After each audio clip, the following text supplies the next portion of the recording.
Assalamualaikum warahmatullahi wabarakatuh. Melanjutkan video yang ada di feed Instagram, di sini kita akan bahas lebih lanjut mengenai CRUD menggunakan Python. Jadi, langkah awal yang kita perlukan adalah dengan membuat folder. Folder ini saya beri nama program proyek ya. Nah, yang isinya ini ada, ya bisa dilihat di layar. Dia ada library dan fungsi utamanya. Lalu di dalam folder library ada data dan fungsinya. Di sini kita memakai data berupa .txt. Nah, kita akan buka memakai VS Code. Nah, di sini ada tampilan dari sintaks, menu utama, dan fungsi beserta data.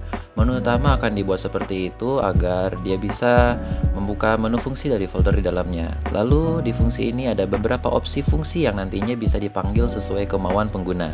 Sebagai database-nya, kita akan menggunakan .txt yang isinya daftar nama seperti ini. Oke, dari fungsi utama di sini ada from library.fungsi import tanda bintang ya. Lalu di sini ada menu. Ini fungsinya dia akan memanggil fungsi .py ini agar dia terbuka. Misalnya dia langsung ke menu. Lalu di sini sudah ada fungsi menunya. Jadi apabila ini dijalankan, nah dia akan membuka menunya seperti ini.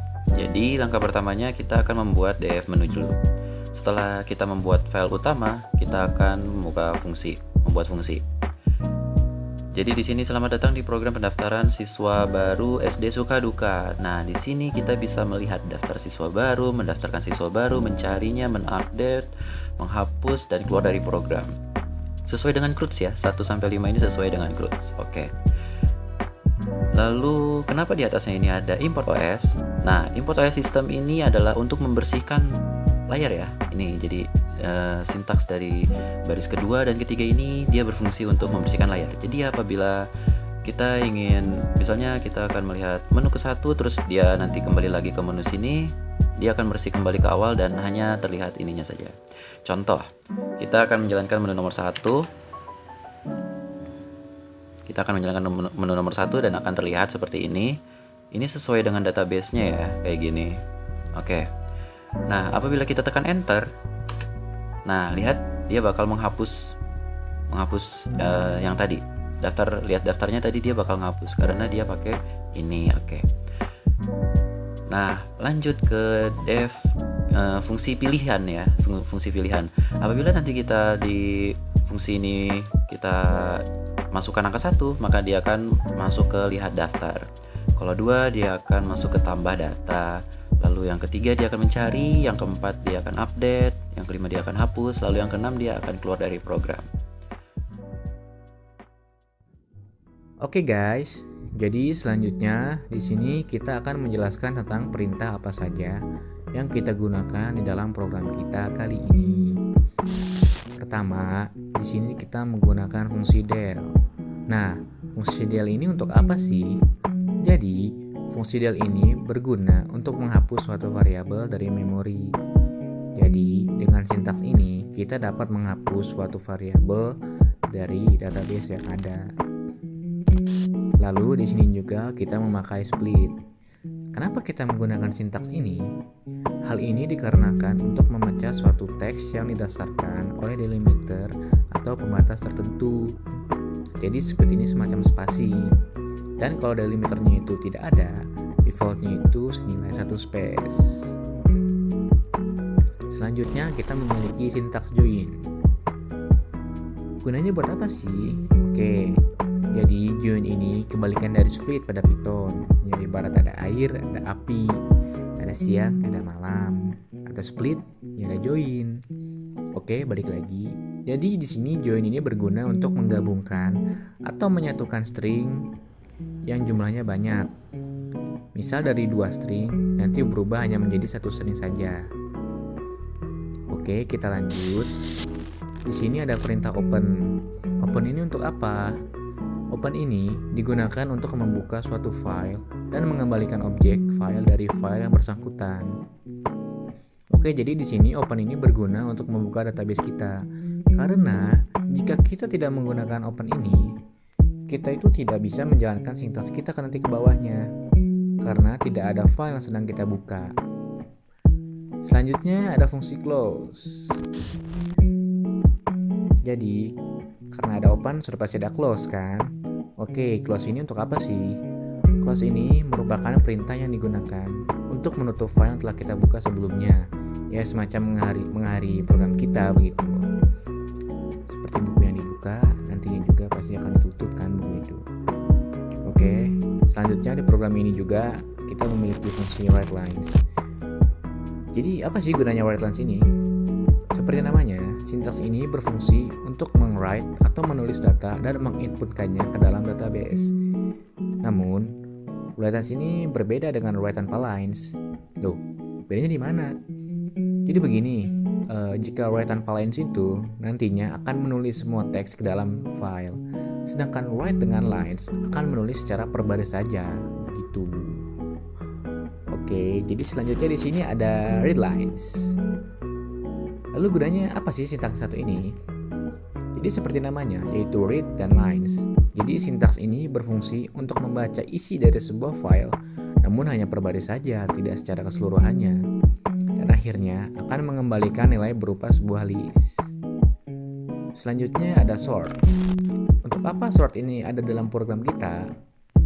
Jadi, sintaks ini berguna untuk mengurutkan data-data yang ada di dalam array list Python.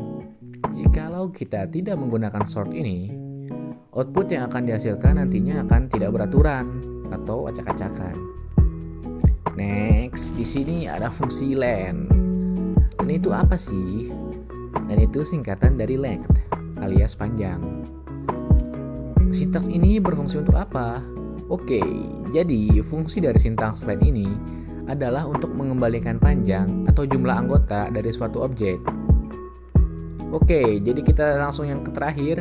Yang terakhir ini ada fungsi strip. Strip ini merupakan suatu gabungan dari fungsi rstrip dan lstrip. Fungsinya buat apa sih? Jadi sintaks ini berguna untuk menghasilkan karakter terbesar atau maksimal pada string, maupun sebaliknya yaitu terkecil atau minimal.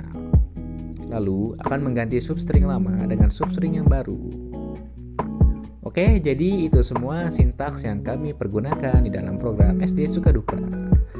Lalu kita akan lanjut lagi ke bagian selanjutnya. Selamat datang di program pendaftaran siswa baru SD Sukaduka. Di dalam program ini terdapat 6 jenis menu dalam proses pendaftaran siswa baru di SD Sukaduka. Di mana menu yang pertama yaitu menu melihat daftar keseluruhan siswa baru, yang kedua mendaftarkan siswa baru, yang ketiga mencari nama siswa di dalam daftar, menu keempat yaitu menu mengupdate data, dan menu kelima yaitu menghapus data. Juga menu keenam keluar dari program jika sudah selesai dalam proses pendaftaran siswa baru di SD Sukaduka. Kita akan bahas satu persatu menu yang ada ya. Oke, sekarang kita akan lihat menu pertama dulu, yaitu menu melihat daftar siswa baru, gimana tampilannya setelah kita jalankan program tersebut. Oke, kita tinggal jalankan dan ketik 1. Nah, kita akan melihat tampilan data-data siswa baru yang sudah kita daftarkan sebelumnya. Seperti berikut ini. Dan ya, pada menu melihat daftar siswa ini juga sudah otomatis ya diurutkan karena kita memakai fungsi sort pada programnya. Jika sudah melihat daftar-daftarnya, kita tinggal enter dan lanjut ke menu selanjutnya, yaitu menu kedua, mendaftarkan siswa baru. Kita ketik 2 saja dan jalankan. Nah, di sini kita akan mengisi data-data yang program inginkan. Kita isikan namanya, misalnya adalah Atsila. Tempat tanggal lahir Medan 25 Desember 2001. Jenis kelaminnya yaitu perempuan dan zodiaknya adalah Capricorn. Siswa tersebut telah terdaftar. Oke, tekan enter untuk melanjutkan. Oke, kita enter. Nah, untuk memastikannya apakah sudah tersimpan data yang sudah kita inputkan tadi, kita bisa lanjut ke menu pertama. Nah, di dalam menu pertama ini sudah muncul nama yang sudah data-data yang sudah kita inputkan tadi ya. Oke, karena menu pertama dan kedua tadi sudah selesai kita bahas, maka kita lanjut ke menu selanjutnya, yaitu menu ketiga, mencari nama siswa baru dalam daftar. Langsung aja kita ketik 3 dan jalankan. Kita disuruh menginputkan nama yang akan dicari. Misalnya tadi Atsila tanpa H dan A besar. Itu juga berpengaruh ya, huruf kapital dan spasi. Kita enter, maka akan muncul data yang berkaitan dengan yang kita inputkan tadi, yaitu Atsila. Datanya berupa tempat tanggal lahir, zodiak, lalu ada kelamin. Nah, di sini program akan mencari nama dari yang kita inputkan tadi. Makanya penting untuk berhati-hati dalam menginputkan namanya, karena ada huruf kapital dan ada spasi yang berpengaruh pada hasilnya nanti. Nah, selanjutnya kita akan bahas menu keempat, yaitu menu update data. Langsung aja seperti biasa kita ketik 4 dan jalankan. Nah, di sini program meminta kita menginputkan data yang ingin diupdate. Misalnya tadi Atsila tanpa H, baru input data baru nih.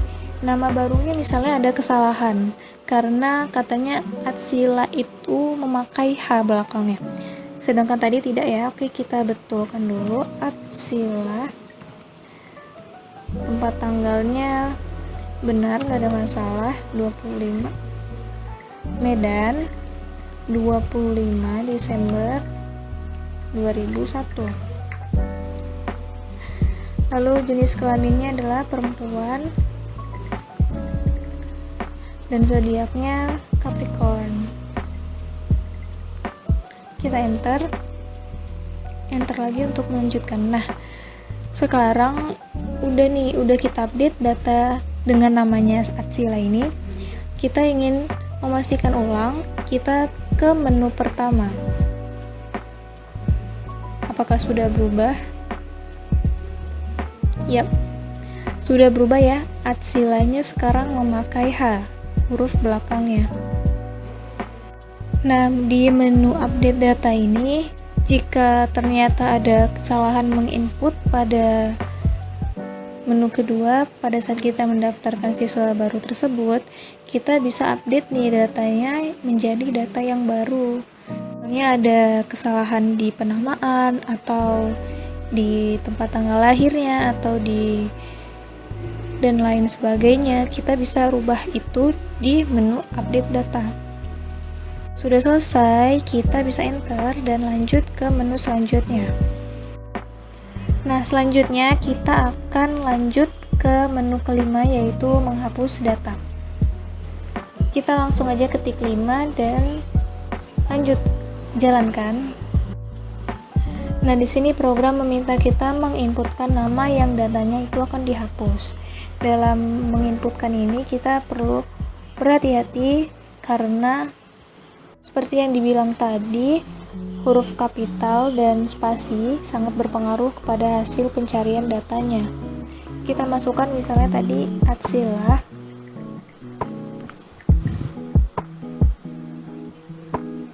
enter untuk melanjutkan. Nah, kita ingin memastikan apakah data yang kita inputkan tadi, nama yang kita inputkan tadi yaitu Atsila, benar-benar terhapus atau belum. Kita ketik menu pertama tadi untuk memastikan ya. Jalankan 1. Nah, data mengenai nama yang kita inputkan tadi sudah terhapus ya, yaitu Atsila. Datanya sudah tidak ada lagi di daftar. Nah, jika sudah selesai, kita tinggal enter aja dan lanjut ke menu selanjutnya, yaitu keluar dari program jika sudah selesai. Oke. Oke, kita sudah selesai membahas ke-6 menu ini. Kita langsung aja klik 6 dan enter. Yap, sudah selesai. Dari penjelasan-penjelasan yang sudah dipaparkan, semoga program kecil ini bisa membantu para penonton untuk lebih mudah mengerti lagi tentang Croods ini. Apabila kalian suka dan merasa terbantu dengan video kali ini, jangan lupa tinggalkan like dan komentar di bawah ya. Mohon maaf atas segala kelebihan dan kekurangannya. Akhir kata, wassalamualaikum warahmatullahi wabarakatuh.